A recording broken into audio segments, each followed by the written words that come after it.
تیرا حج قبول نہیں ہوا۔ بیدار ہوئے مالک بن دینار رحمت اللہ علیہ، پریشان ہو گئے۔ وہ ابن ہارون جسے شیخ خراسان کہا جاتا ہے وہ کہاں ہے؟ وہ کون ایسے شخص ہیں جس کا حج قبول نہیں ہوا؟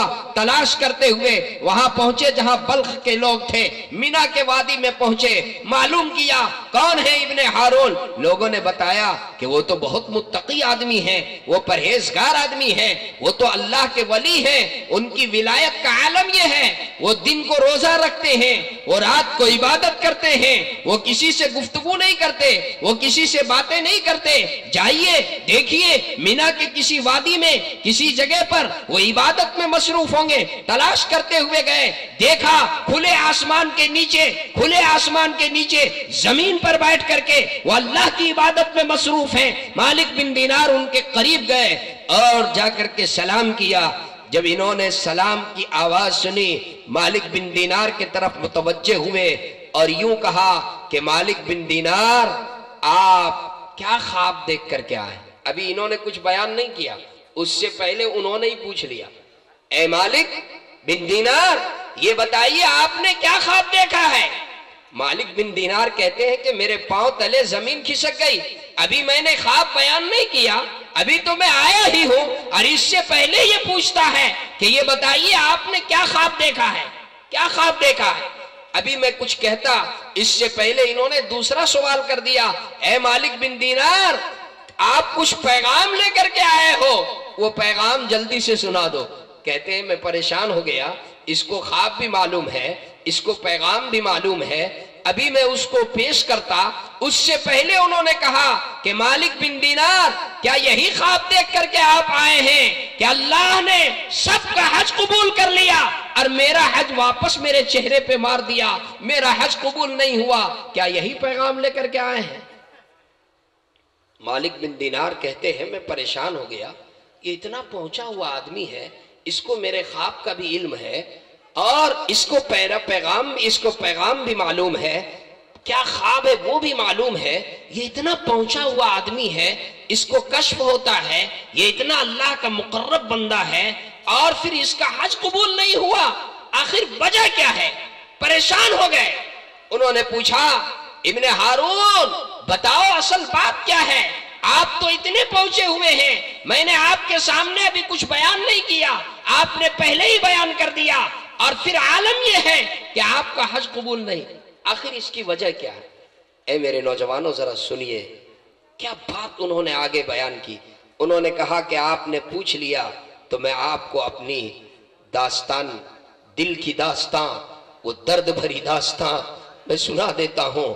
اے مالک بن دینار اصل بات یہ ہے جب میری جوانی کا زمانہ تھا، صحت تھی، طاقت تھی، مجھے اپنی صحت کے اوپر، اپنی طاقت کے اوپر ناز تھا، میں جوان تھا، اس وقت میں غلط لڑکوں کی صحبت میں رہا کرتا تھا، جیسی صحبت ویسا اثر، شرابی کے ساتھ رہیں گے تو شرابی، جواری کے ساتھ رہیں گے تو جواری، زانی کے ساتھ رہیں گے تو زنا کی عادت، چور اور ڈکیت کے ساتھ رہیں گے تو لفنگا۔ کہنے لگا کہ مالک بن دینار جب میری جوانی کا زمانہ تھا، طاقت تھی، صحت تھی، اس وقت جو ہے میں شراب کا عادی تھا، میں جوے کا عادی تھا، مجھے غلط لت تھی، میں شراب پی کر کے اپنے گھر آیا کرتا تھا، نشے میں مدہوش ہو کر کے میں اپنے گھر آتا تھا، میری بوڑھی ماں حیات سے تھی، جب میں شراب پی کر کے گھر آتا تھا تو میری بوڑھی ماں مجھ کو ڈانٹتی تھی، مجھے پیار سے کبھی سمجھاتی بھی تھی اور کبھی غصے سے ڈپٹ کر کے کہتی تھی تو کیوں شراب پیتا ہے، تو کیوں جوا کھیلتا ہے، تو کیوں غلط کام کرتا ہے، تجھے بات سمجھ میں نہیں آتی ہے۔ وہ کہتے ہیں کہ مجھے بہت غصہ آتا تھا لیکن میں بھی اپنے غصے پہ ضبط کر لیتا تھا۔ ایک روز ایسا ہوا، رمضان المبارک کی پہلی رات تھی، میں شراب پی کر کے گھر آیا، میری ماں غصے سے تلملا گئی اور کہنے لگی کہ کم بخت کہیں کہ یہ رمضان کا مقدس مہینہ جس میں رحمتوں کا نزول ہوتا ہے، برکتوں کا نزول ہوتا ہے، اللہ کی رحمت عام ہو چکی ہے، تم نے اس مقدس مہینے اور اس رحمت کے عاشرے کی بھی پرواہ نہیں کی اور تو نے اس مہینے میں بھی شراب پی لیا۔ میری ماں کو غصہ آیا، اس نے ایک تماچا رسید کر دیا، مجھے ماں کے تماچے پر مجھے غصہ آ گیا میں نے سوچا، دل میں سوچا یہ روز روز کا یہ راستے کا روڑا ہے، جب میں شراب پی کر کے آتا ہوں تو یہ مجھے ڈانٹتی ہے، یہ مجھے جھنجھوڑتی ہے، کیوں نہ میں اس راستے کے روڑے کو ہمیشہ کے لیے ختم کر دوں۔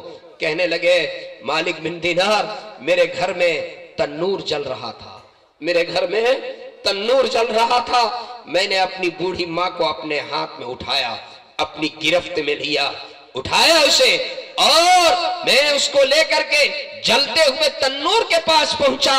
میری بیوی بچانے کی کوشش کی لیکن وہ بچا نہ سکی، میں نے اپنی ماں کو جلتے ہوئے تنور میں ڈال دیا، میں نے اپنی ماں کو جلتے ہوئے تنور میں ڈال دیا، اور کہنے لگا کہ مالک بن دینار میں اس وقت تک وہاں سے نہیں ہلا جب تک کہ میری ماں جل کر کے راکھ نہیں ہو گئی۔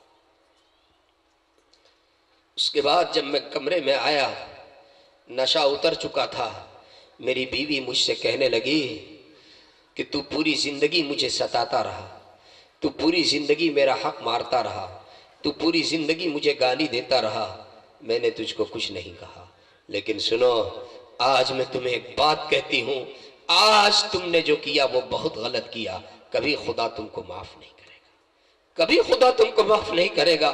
کہا تم کو یاد نہیں؟ ارے یہی تو وہ ماں ہے جو 9 مہینے تک کے اپنے پیٹ میں تجھے رکھی، حمل کے بوجھ کو برداشت کی، تمہارے 2 سال تک کے اپنے جسم کے جوہر کو دودھ کی شکل میں تمہیں پلاتی رہی، یہی تو وہ ماں ہے جو تو شراب پی کر کے گھر آتا تھا، رات کے 11 بجے، رات کے 12 بجے تو گھر آتا تھا تو تیری ماں جو ہے اپنے آنچل سے پانی سے اپنے آنچل کو بھگوتی تھی اور تیرے چہرے کو صاف کرتی تھی، تیرے نشے کو اتارتی تھی اور تجھے پیار سے سمجھاتی تھی، بیٹا تو کیوں شراب پیتا ہے، تو کیوں شراب پیتا ہے، پیار سے سمجھاتی تھی۔ اور 11 بجے رات یہی وہ ماں ہے جو تمہارے لیے گرم کر کے کھانا بھی تجھے دیتی تھی۔ آج تو نے اس ماں کو اپنے ہاتھوں سے اٹھایا اور جلتے ہوئے تنور میں ڈال دیا، کبھی خدا تجھ کو معاف نہیں کرے، کبھی خدا تجھے معاف نہیں کرے۔ کہنے لگے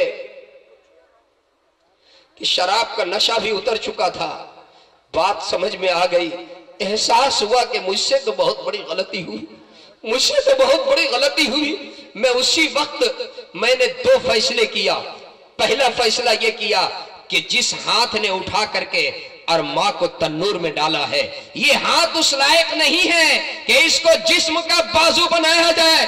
میں نے اپنے گھر سے کلہاڑا اٹھایا، میرے گھر پہ کلہاڑا رکھا ہوا تھا، میں نے تیز دھار والے کلہاڑے کو اٹھایا اور اس سے ایک ہاتھ میں مارا، یہ ہاتھ کا بازو کٹ کر کے باہر ہوا، دوسرے ہاتھ میں مارا، یہ کٹ کر کے لٹک گیا، آج تک کے خون رس رہا ہے۔ کہنے لگے کہ مالک بن دینار میں نے تو پہلا فیصلہ یہ کیا کہ جس بازو نے اٹھا کر کے ماں کو جسم جلتے ہوئے تنور میں ڈالا ہے، یہ بازو اس لائق نہیں ہے کہ اس کو جسم کا بازو بنایا جائے۔ میں نے ہاتھ کاٹ کر کے باہر ڈال دیا اور کہا کہ مالک بن دینار میرے پاس جتنے مال تھے میں نے اسی وقت سب مال صدقہ کر دیا، اور اسی وقت سے میں اللہ کے سامنے گڑ گڑا رہا ہوں، میں رو رہا ہوں، اے رب کائنات میرے اس جرم عظیم کو معاف فرما۔ میں نے اس وقت سے یہ فیصلہ کر لیا، اس کے بعد سے مجھے یاد نہیں ہے کوئی دن ایسا نہیں سوائے ایام ممنوعہ کے جس میں میں نے روزہ نہیں رکھا۔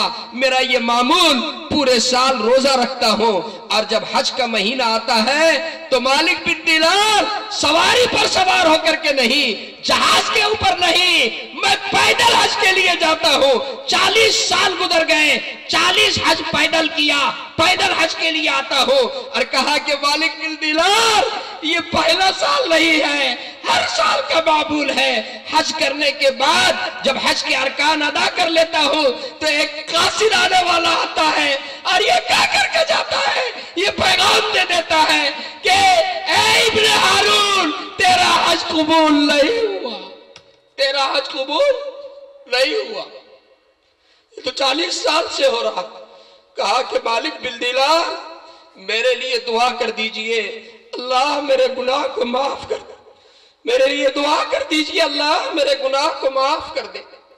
مالک بن دینار کہتے ہیں میں نے وعدہ کیا کہ میں آپ کے لیے ضرور دعا کروں گا، کہ اللہ آپ کے گناہوں کو معاف کر دے۔ واقعہ تو تفصیل طلب ہے، میرے پاس وقت کم ہے، مجھے مضمون بھی مکمل کرنا ہے۔ اے میرے نوجوان، آخری کی بات بتاؤں، کل قیامت کے دن جب حساب و کتاب کا منظر ہوگا، میدان محشر قائم ہوگا، سب نفسہ نفسی کے عالم میں ہوں گے، کوئی کسی کا پرسان حال نہیں ہوگا۔ اس حساب و کتاب کے وقت اس بیٹے کی بھی باری آئے گی اور اس ماں کی بھی باری آئے گی۔ جب بیٹے کی باری آئے گی تو بیٹے کے لیے تو جہنم کا فیصلہ ہو چکا ہوگا، اور جب ماں کی باری آئے گی تو اس ماں کو اپنے بیٹے کی یاد آ جائے گی، اس ماں کو اپنے بیٹے کی یاد آئے گی۔ وہ ماں پوچھے گی، اے اللہ، اے پروردگار عالم، اے میرے رب، یہ بتائیے میرا بیٹا کہاں ہے، میرا بیٹا کہاں ہے؟ اسے بتایا جائے گا کہ آپ کے بیٹے کے لیے جہنم کا فیصلہ ہو چکا ہے، آپ کے بیٹے کے لیے جہنم کا فیصلہ ہو چکا ہے، وہ جہنم میں جل رہا ہے۔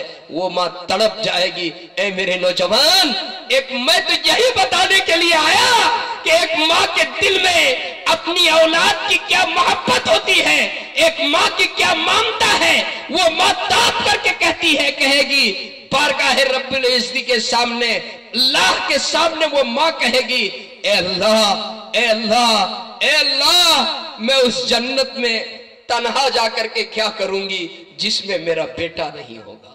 اے اللہ، میں اس جنت میں جاؤں گی جس میں میرا بیٹا نہیں ہوگا۔ اے اللہ، میں نے اپنے بیٹے کو معاف کر دیا، اے اللہ تو بھی میرے بیٹے کو معاف کر دے۔ اے اللہ، میں نے اپنے بیٹے کو معاف کر دیا، اے اللہ تو بھی میرے بیٹے کو معاف کر دے۔ جب ماں دعا کرے گی معاف کر دے گی تو اللہ بھی ان کو معاف کر دے گا۔ جب ماں دعا کرے گی تو اللہ بھی معاف کر دے گا۔ اے میرے نوجوانوں، ایک ماں کی کیا محبت ہے، ایک ماں کا کیا مامتا ہے، ایک ماں اپنی اولاد کے ساتھ کیسی محبت کرتے ہیں، ایک ایسی محبت کرتی ہے۔ اگر میرے پاس وقت ہوتا، اور صحیح بات یہ ہے میرے پاس وقت نہیں ہے، ورنہ میں ایک ماں اپنی اولاد کی کیسی تربیت کرتی ہے، اور اپنی اولاد کی تربیت میں ایک ماں کا کیسا کردار ہوتا ہے، ایک ماں اپنی اولاد کی تربیت میں کس طرح سے اپنے کردار کو ادا کرتی ہے۔ اگر 10 منٹ کی اجازت دے تو ایک واقعہ اور سناؤں۔ جب میں اسٹیج پر بیٹھا تھا، ہمارے دل بھائی مجھ کو یاد دلائے کہ مولانا آپ ضرور حضرت بایزید بسطامی رحمت اللہ علیہ کا واقعہ سنا دیجئے گا۔ حضرت بایزید بسطامی رحمت اللہ علیہ کا واقعہ میں ایک نہیں بلکہ مختلف جلسوں میں اس کو سنا چکا ہوں۔ میں یہاں بھی اس لیے سناتا ہوں، نوجوانوں کا مجمع ہے اور پردے کے پیچھے میری مائیں بھی بیٹھی ہوئی ہیں، میری بہنیں بھی بیٹھی ہوئی ہیں۔ اے میری ماں، اپنی اولاد کی تربیت آپ کیسے کریں گی؟ اس واقعے کو سن لیجئے تو اپنی اولاد کی تربیت کا انداز آپ کو معلوم ہو جائے گا۔ ارے میرے نوجوانوں، آپ کو بھی سمجھ میں آ جائے گا کہ اولاد کی تربیت میں ایک ماں کیسی محنت اور کیسی جفاکشی اور ایک ماں کا کتنا اہم کردار ہوتا ہے۔ اور ہمارے اسٹیج پہ علماء بیٹھے ہوئے ہیں، آپ کو سمجھ میں آ جائے گا یہ علماء، یہ مدارس میں پڑھانے والے اساتذہ، ان کا کتنا بڑا کردار ہے ایک بچے کی زندگی کو سنوارنے میں، اس کے مستقبل کو سجانے میں، اس کو باکمال بنانے میں ایک عالم کا کتنا بڑا کردار ہے۔ ذمہ دار لوگ یہاں پر بیٹھے ہوئے ہیں، اور نوجوان کمیٹی کے تمام نوجوان حوصلوں سے لبریز ہو کر کے میری تقریر سن رہے ہیں۔ سنو، ذرا توجہ کے ساتھ سن لو۔ حضرت بایزید بسطامی رحمت اللہ علیہ کا واقعہ سنا کر کے میں اپنی بات کو ختم کر دوں گا۔ حضرت بایزید بسطامی رحمت اللہ علیہ بہت بڑے اہل اللہ میں سے گزرے ہیں۔ جب ان کی ولادت ہوئی، وہ پیدا ہوئے، ان کے والد اللہ کے پیارے ہو گئے۔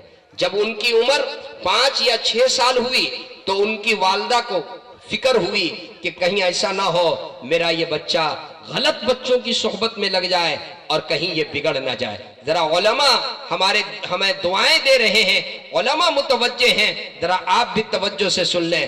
چنانچہ ان کی والدہ کو کسی نے بتایا کہ آپ اپنے بچے کو فلاں مدرسے میں داخل کر دیں، فلاں مدرسے میں، فلاں گاؤں میں ایک مدرسہ ہے، اس مدرسے کو ایک اللہ کا ولی چلاتا ہے، ایک اہل اللہ چلاتا ہے، وہاں آپ کے بچے کی صحیح تربیت ہو جائے گی۔ چنانچہ بایزید بسطامی رحمت اللہ علیہ کی والدہ اپنے بچے کی انگلی پکڑتی ہے، ان کو لے کر مدرسے میں جاتی ہیں اور داخلہ کرواتی ہیں۔ جب داخلہ ہو گیا تو واپس لوٹتے ہوئے مدرسے کے ذمہ دار کا شکریہ ادا کرتی ہیں اور ایک درخواست کرتی ہے، ایک گزارش کرتی ہے۔ گزارش یہ کرتی ہے، آپ نے میرے بچے کا داخلہ لیا، میں آپ کا شکر گزار ہوں، آپ سے میری گزارش یہ ہے، اس کے والد نہیں ہیں، اس بچے کو میری یاد آئے گی، جب اس کو میری یاد آئے گی تو آپ سے چھٹی مانگنے کے لیے آئے گا، آپ میرے بچے کو چھٹی نہ دیجئے گا۔ استاد نے پوچھا، یہ بتاؤ کب تک چھٹی نہیں دیں گے؟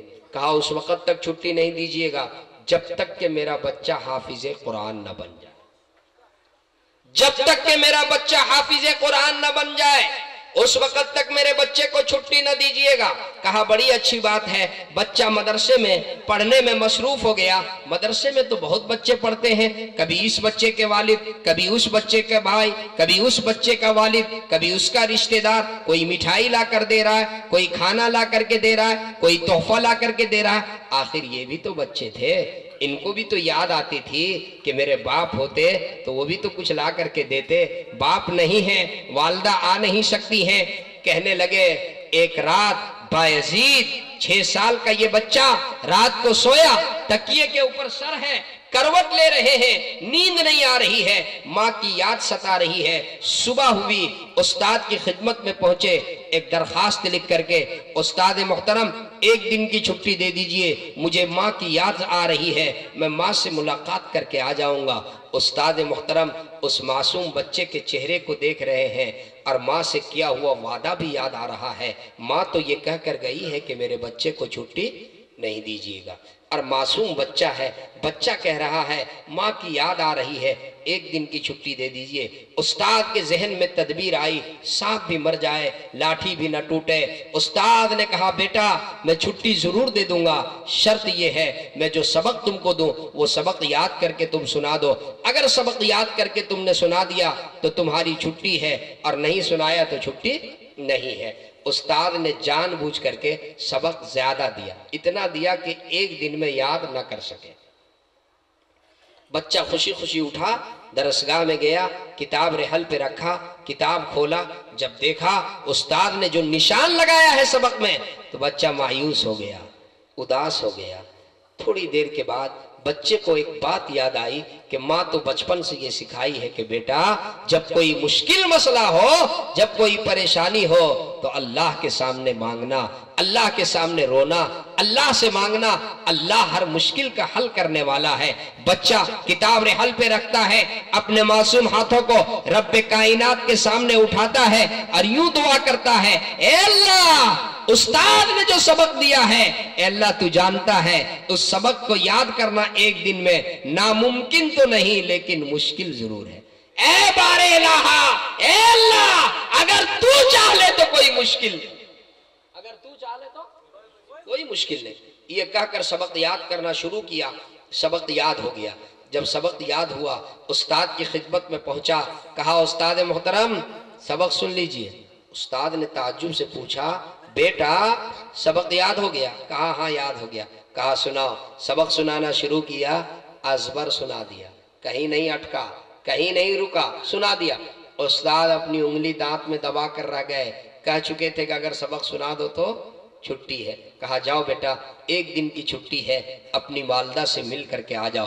اب بچہ تو بچہ ہے، ابھی عمر ہی کیا ہے، 6 سال کی عمر ہے۔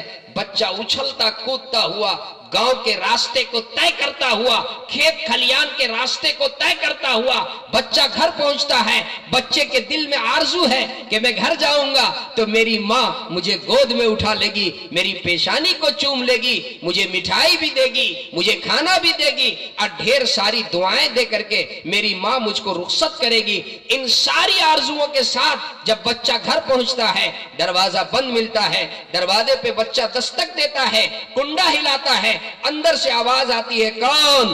کہا امی جان آپ کا لخت جگر، آپ کا بیٹا بایزید۔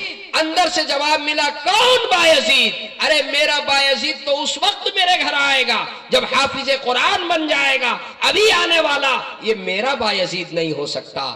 گھنٹوں بچہ دروازے پہ کھڑا رہا، روتا رہا، بلکتا رہا، ماں کی نظر شفقت پانے کے لیے ترستا رہا، لیکن ماں نے یہ کہہ کر دروازہ کھولنے سے انکار کر دیا کہ میرا بیٹا بایزید اس وقت میرے گھر آئے گا جب حافظ قرآن بن جائے گا۔ بچہ سمجھ گیا کہ ماں نہیں چاہتی کہ میرا دھیان تعلیم سے تقسیم ہو۔ بچہ بغیر اپنی ماں سے ملے ہوئے واپس مدرسے میں آیا۔ جب مدرسے کے گیٹ سے اندر داخل ہوا، استاد کی نگاہ بچے کے اوپر پڑی تو استاد نے پکارا بیٹا بایزید کیا گھر لے گئے؟ بایزید کی دونوں آنکھیں آنسوؤں سے بھر آ گئیں، دونوں آنکھیں سرخ ہو گئیں، دونوں آنکھوں میں آنسو ڈب ڈب آ گئے۔ استاد تو بچوں کے لیے مدرسے میں باپ کی حیثیت رکھتا ہے۔ استاد نے بچے کو گود میں لیا اور کہا بیٹا میں نے تو چھٹی دے دی تھی، تم گھر نہیں گئے؟ بچہ روتا ہوا کہنے لگا استاد محترم میں گھر ضرور پہنچا، گھنٹوں دروازے پہ کھڑا رہا، دستک دیتا رہا، ماں کی نظر محبت پانے کے لیے میں ترستا رہا، لیکن ماں نے یہ کہہ کر دروازہ کھولنے سے انکار کر دیا کہ میرا بیٹا بایزید اس وقت میرے گھر آئے گا جب حافظ قرآن بن جائے گا۔ میں سمجھ گیا کہ میری ماں نہیں چاہتی کہ میرا دھیان تک تعلیم سے تقسیم ہو۔ بغیر ماں سے ملے ہوئے، گھنٹوں دروازے پہ رونے کے بعد، بغیر اپنی ماں کی زیارت کیے ہوئے، بغیر ماں کی ملاقات کیے ہوئے واپس مدرسے میں آ گیا۔ اس کے بعد بچے نے جو بات کہی ہے ذرا سن لو میرے نوجوان، بچے کی کیا بات ہے۔ بچے نے عجیب بات کہی، کہا استاد محترم آپ سے میری ایک گزارش ہے، آپ میرے حق میں 2 دعائیں فرما دیں، جب آپ کا ہاتھ دعا کے لیے اٹھے تو میرے حق میں 2 دعا۔ استاذ کے کان کھڑے ہو گئے، 6 سال کا بچہ کیا دعا کے لیے کہہ رہا ہے؟ کہا بیٹا بولو کون سی دعا؟ تو بچے نے کہا استاد محترم پہلی دعا تو آپ یہ فرما دیں کہ میری ماں مجھ کو جو بنانا چاہتی ہے وہ میں بن جاؤں، میری ماں مجھ کو جو بنانا چاہتی ہے وہ میں بن جاؤں۔ اور دوسری دعا اے استاد محترم ظاہر بات ہے حافظ بننے میں، عالم بننے میں 5 سال 10 سال 15 سال کا عرصہ لگ سکتا ہے، کہیں ایسا نہ ہو کہ میں پڑھنے میں مصروف رہوں، میرے والد نہیں ہیں، میری والدہ مزدوری کر کے اور اپنی ذریعے زندگی گزار رہی ہیں، کہیں ایسا نہ ہو کہ 10-15 سال کے بعد جب میں تعلیم مکمل کر کے اور اپنے گھر جاؤں میری ماں کی عمر وفا نہ کرے اور وہ اللہ کی پیاری ہو جائے اور میری ماں مجھ کو دیکھ نہ سکے۔ اس لیے دوسری دعا یہ فرما دیں کہ اللہ میری ماں کی عمر میں اتنی برکت دے دے کہ جب حافظ بن کر کے عالم بن کر کے میں گھر جاؤں تو میری ماں مجھ کو دیکھ سکے، میری ماں مجھ کو دیکھ سکے۔ استاد نے کہا کہ بیٹا میں تمہارے لیے ضرور یہ 2 دعائیں کروں گا۔ چنانچہ استاد محترم نے اپنے وظیفے میں دونوں دعاؤں کو شامل کر لیا۔ وقت گزرتا رہا 15 سال کا عرصہ گزر گیا اور بایزید کی عمر ہو گئی 21 سال۔ ایک روز استاد محترم تہجد کی نماز پڑھ کر کے لیٹے تھے، آنکھ لگی اور خواب میں شہنشاہ کونین شہ الاولاق احمد مصطفیٰ محمد مصطفیٰ صلی اللہ علیہ وسلم کی زیارت ہوئی۔ خواب میں آقا کی زیارت ہوئی، پیارے آقا صلی اللہ علیہ وسلم نے ارشاد فرمایا کہ سنو وہ تمہارا شاگرد جو تمہاری تربیت میں 15 سال سے ہے، آج اللہ رب العزت کے یہاں اس کی ولایت کا فیصلہ ہو چکا ہے۔ اللہ کے یہاں ماں کی دعا اس بچے کے حق میں قبول ہو چکی ہے، اس بچے کو دین کی خدمت کے لیے منتخب کیا جا چکا ہے۔ اس لیے اب اسے خوشخبری بھی سنا دو اور چھٹی بھی دے دو، خوشخبری بھی سنا دو اور چھٹی بھی دے دو۔ ذرا توجہ سے سن لیجئے، خوشخبری بھی سنا دو اور چھٹی بھی دے دو۔ چنانچہ استاد محترم بیدار ہوئے، تلاش کرنے لگے بایزید کدھر ہیں، وہ بھی سامنے نماز پڑھ رہے تھے۔ نماز سے فارغ ہوئے، استاد نے پکارا بیٹا بایزید، بایزید۔ بایزید جب قریب آئے استاد بھی ایک قدم آگے بڑھے. سب سے پہلے استاد نے اپنے گلے سے لگایا, معانقہ کیا, سینے سے لگایا, معانقہ کیا اور سنایا, اے میرے بیٹے بایزید سنو سنو, آج تمہاری ماں کی دعا تمہارے حق میں قبول ہو چکی ہے. ماں کی دعا تمہارے حق میں قبول ہو چکی ہے. دین کی خدمت کے لیے منتخب ہو چکے ہو. اس لیے اب یہ خوشخبری بھی سنو اور اپنی والدہ سے ملاقات کے لیے جاؤ. استاد محترم اپنی پگڑی اتار کر کے اور بایزید کے سر پہ سجا دیے اور دعائیں دے کر کے اور خوشی خوشی رخصت کر دیا. ڈھیر ساری دعائیں دے کر کے خوشی خوشی استاد محترم نے بایزید کو رخصت کیا. کہا کہ بیٹا جاؤ, اب جاؤ اپنی والدہ سے ملاقات کے لیے. ایک شاگرد جب باکمال ہوتا ہے تو سب سے زیادہ خوشی استاد کو ہوتی ہے. ایک استاد کا شاگرد جب اس کے اندر کمال پیدا ہوتا ہے, یا علماء بیٹھے ہوئے ہیں, مدارس کے ذمہ دار بیٹھے ہوئے ہیں, اساتذہ بیٹھے ہوئے ہیں, ایک استاد جب شاگرد کے اوپر محنت کرتا ہے اور اس شاگرد کے اندر کمال پیدا ہو جاتا ہے تو استاد کا سینہ چوڑا ہو جاتا ہے. سب سے بیسی خوشی, سب سے زیادہ خوشی اس استاد کو ہوتی ہے جس استاد نے اس کو پڑھایا. آپ سوچ سکتے ہیں بایزید کو جنہوں نے پڑھایا تھا اس استاد کو کیا خوشی ہوئی ہوگی. کہا بیٹا جاؤ اب اپنی والدہ سے ملاقات کے لیے. خوشی خوشی بایزید بسطامی رحمت اللہ علیہ کے سر پہ اپنی پگڑی اتار کر کے اور ان کے سر پہ سجا دی اور کہا بیٹا جاؤ. اب 15 سال کے بعد بایزید بسطامی رحمت اللہ علیہ خوشی خوشی اپنے گھر کے لیے روانہ ہوئے. وہی پرانی یادیں ہیں, وہی پرانی باتیں ہیں, 16 سال پہلے کی باتیں, وہی پرانی یادیں. گھر پہنچے, دروازہ بند ملا. بڑی ہمت کے ساتھ دروازے پہ دستک دی. پتہ نہیں اندر سے کیا آواز ملے گی, اندر سے کیا جواب ملے گا. بڑی ہمت کے ساتھ دروازے پہ دستک دی. اندر سے آواز آئی, لڑکھڑاتی ہوئی آواز, کون؟ کہا امی جان آپ کا بیٹا بایزید, آپ کا لخت جگر, آپ کا نور نظر, آپ کی آنکھوں کا تارا بیٹا بایزید. ماں فوراً دروازہ کھولتی ہے. ایسا محسوس ہوتا ہے کہ بیٹا ماں پہلے سے استقبال میں کھڑی ہے.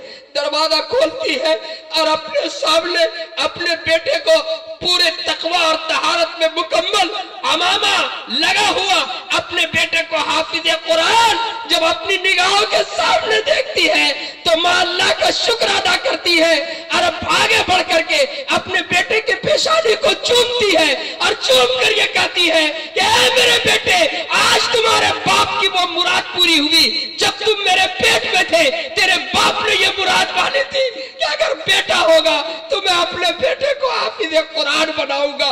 اے میرے لتے جگر, آج تمہارے باپ حیات سے نہیں لیکن تمہارے باپ کے روح کو قبر میں سکون ملے گی. اے میرے بیٹے, تمہارے باپ نے یہ منت مانی تھی کہ اگر بیٹا ہوگا تو میں اپنے بیٹے کو حافظ قرآن بناؤں گا.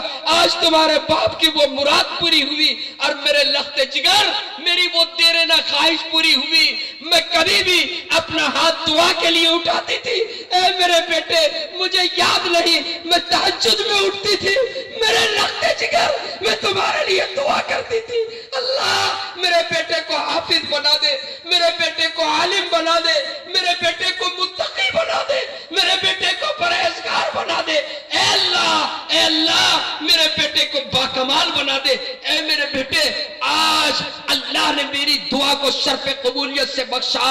کہا بیٹا میں تمہارے لیے گرم کھانا بنا کر کے پیش کروں, مجھے 2 منٹ کا موقع دے دو. میں پہلے اللہ کے سامنے سجدہ شکر بجا لاؤں. وضو کرتی ہے, 2 رکعت نماز پڑھتی ہے, مصلی پہ اپنی جبی کو رکھتی ہے, اپنی پیشانی کو رکھتی ہے اور اللہ کا سجدہ شکر بجا لاتی ہے.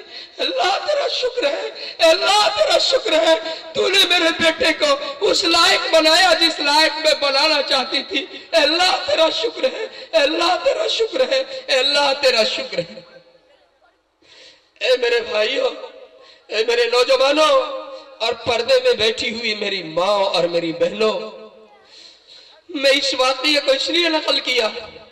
ایک ماں اگر نماز کا پابند ہو, ایک ماں اگر تہجد کا پابند ہو، ایک ماں اگر خود تربیت یافتہ ہو تو اپنے بچے کو وہ کیسی تربیت کرتی ہے، اور تربیت میں ماں کا کتنا بڑا کردار ہوتا ہے۔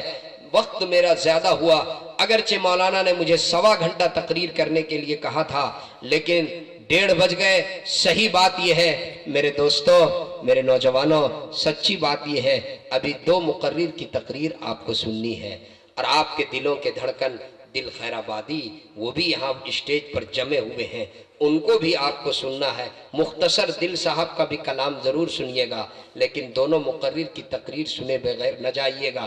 میرا جی تو ایسا آپ کا مجمع بیٹھا ہوا، اور اتنے آپ متوجہ ہیں، اور اتنا اچھا انتظام ہے، اتنا شاندار مائک ہے، سب کچھ اتنا اچھا ہے۔ اگر آپ مجھے سنتے تو میں فجر تک میں ہی تقریر کرتا، اور آپ کو ضرورت نہیں پڑتی، لیکن چونکہ آپ نے مہمانوں کو بلایا ہے، ان کا حق ہے، وہ ہم سے دور سے آئے ہوئے ہیں، اس لیے آپ انہیں بھی سنیں۔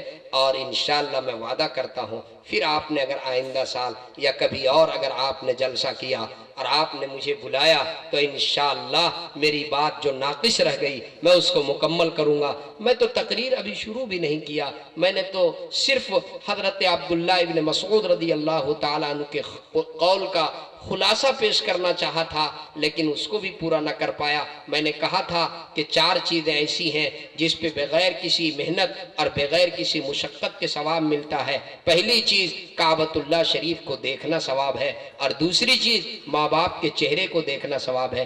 2 بیان کر دیا، 2 باقی رہ گیا۔ انشاءاللہ اگر زندگی باقی رہی اور آپ رہے اور آپ کی دعائیں ہمارے ساتھ رہی، انشاءاللہ اگر پھر آئندہ آپ کی خدمت میں حاضری کا شرف حاصل ہوا تو آگے جو بات رہ گئی ہے میں اس کو میں پورا کروں گا۔ میں یہاں کے نوجوان کمیٹی کا شکر گزار ہوں، یہاں کے ذمہ داروں کا شکر گزار ہوں، علماء کا شکر گزار ہوں، جنہوں نے مجھے آج کے اس جلسے میں مدعو کیا۔ جس دور پہ نازا تھی دنیا وہ زمانہ بھول گئے، جس دور پہ نازا تھی دنیا وہ زمانہ بھول گئے، غیروں کی کہانی یاد رہی، ہم اپنا فسانہ بھول گئے۔ منہ دیکھ لیا آئینے میں پرداغ نہ دیکھے سینے میں، منہ دیکھ لیا آئینے میں پرداغ نہ دیکھے سینے میں، جینے کو جی لگایا ایسا مرنے کو مسلمان بھول گئے۔ اور تکبیر تو اب بھی ہوتی ہے مسجد کی فضا میں اے انور، تکبیر تو اب بھی ہوتی ہے مسجد کی فضا میں اے انور، جس ضرب سے دل ہل جاتے تھے وہ ضرب لگانا بھول گئے۔ وما توفیقی الا باللہ، وآخر دعوانا ان الحمدللہ۔